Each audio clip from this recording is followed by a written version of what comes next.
तर नमस्कार मित्रांनो. बऱ्याच लाडक्या बहिणींना लाडकी बहिणी योजनेसाठी KYC करताना जास्त अडचणी येत आहेत.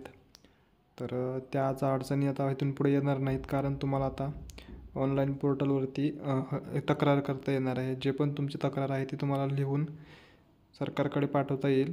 तर सगळे प्रोसेस आपण आज या व्हिडिओमध्ये पाहणार आहोत. चला तर मग पाहूयात. हे आहे आपल्या मोबाईलची स्क्रीन. सर्वात अगोदर तुम्हाला गुगलवरती यायचं आहे. गुगलवरती आल्याच्या नंतर तुम्हाला इथं लाडकी बहीण .महाराष्ट्र.gov.in या वेबसाईटवरती क्लिक करायचं आहे. सुरुवातीला जी वेबसाईट येईल तिच्यावरती क्लिक करा. क्लिक केल्याच्या नंतर तुम्हाला इथं असं वरती 3 डॉट दिसतील, तिथे क्लिक करा. अर्जदार लॉग इन, इथं तुमचा मोबाईल नंबर टाका आणि खाली पासवर्ड टाका. पासवर्ड टाकून तुम्हाला इथं कॅप्चा फिल करायचा आहे. मी कॅप्चा फिल करून घेतो.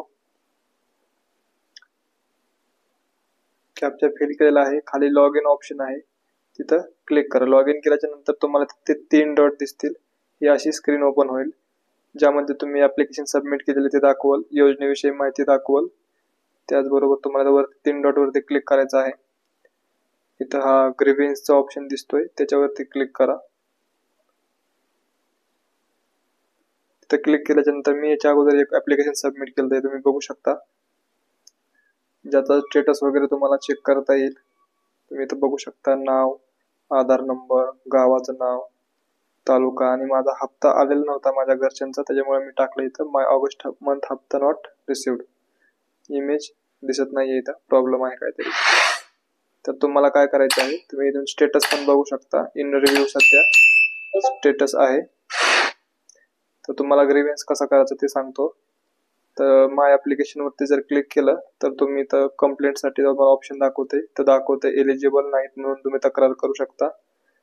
ऍप्लिकेशन करून खूप दिवस झाले त्यासाठी पण करू शकता आणि ऑदर साठी पण करू शकता. तर तुम्हाला इथं हा ऑप्शन निवडला नॉट एलिजिबल, तर तुम्हाला खाली ऍप्लिकेशन नंबर टाकावा लागेल, नाव टाकावं लागेल, सर्व माहिती तुम्हाला टिक मार्क करून भरावी लागेल आणि तुमचं आधार कार्ड अपडेट करून सबमिट करावं लागेल. तर हा नॉट एलिजिबलचा फॉर्म होता. म्हणजे तुम्ही जर एलिजिबल नसाल तर तुम्ही परत अप्लाय करू शकता यासाठी, त्यासाठी आहे. तर तुम्हाला आता काय करायचं, इथं कंप्लेंट पहिला ऑप्शन निवडायचा आणि दुसरं ऑदर.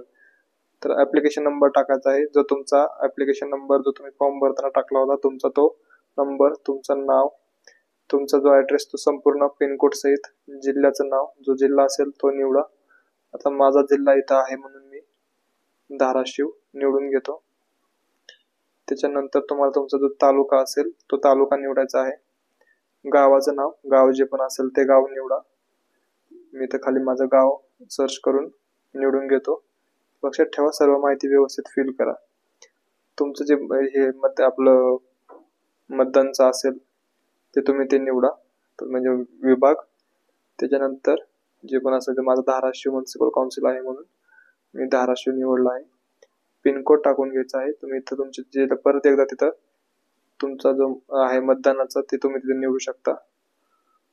त्याला आपण विधानसभा हे म्हणतो, विधानसभा नाही म्हणतो त्याला, मतदारसंघ म्हणतो, कुठला येतो तो.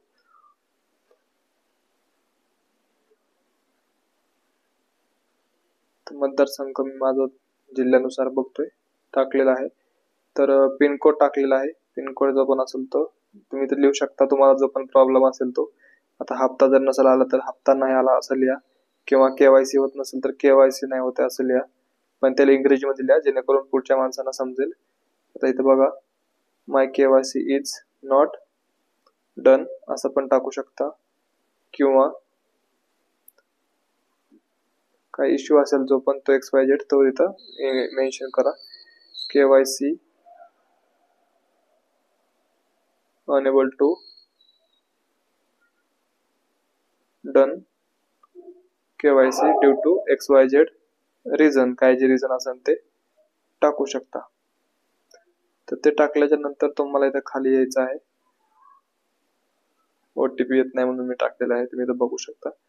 तर खाली तुम्ही बघू शकता तुमचं आधार कार्डचं नाव टाका. आधार कार्ड डॉक्युमेंट तुम्हाला अटॅच करावं लागेल. आधार कार्ड टाकून पुढं जे बटन आहे अपलोडचं त्याच्यावरती क्लिक करा. अजून जर सपोर्टिंग डॉक्युमेंट टाकायचे असतील, लावायचे असतील तुम्हाला तर ते पण इथं खाली तुम्ही लावू शकता. पॅन कार्ड लावायचं असेल तर तुम्ही तिथून लावू शकता. अपलोड करा. नंतर जो कॅप्चा दिलाय तो कॅप्चा फिल करा. कॅप्चा मी फिल करून घेतो. फिल केल्याच्या नंतर तुम्हाला खाली जे सबमिट ऑप्शन आहे त्याच्यावरती क्लिक करायचं आहे. तर अशा तऱ्हेने तुमची संपूर्ण ही जी तक्रार आहे ती नोंदवली जाईल. तुम्ही तक्राराचं स्टेटस पण इथं बघू शकता. स्टेटस आहे रिव्ह्यू, म्हणजे मी आता जस्ट काही दिवसापूर्वी केली होती, पण इन रिव्ह्यू मध्ये आहे. याच्यावरती तुम्हाला 15 दिवसाच्या नंतर अगोदरच रिप्लाय मिळून जाईल. त्याच्यामुळे तुम्ही तिथं बघू शकता आणि काय ऍक्शन घेतली ते पण तुम्ही चेक करू शकता. तर तुम्हाला इथून सर्व माहिती बघता येईल. तर तुम्ही लॉग आउट करून घ्या काम झाल्याच्या नंतर. अशी होती ही KYC बद्दल सर्व तक्रार कशी करायची ही माहिती कशी वाटली आम्हाला कमेंट मध्ये नक्की कळवा. जय हिंद, जय महाराष्ट्र.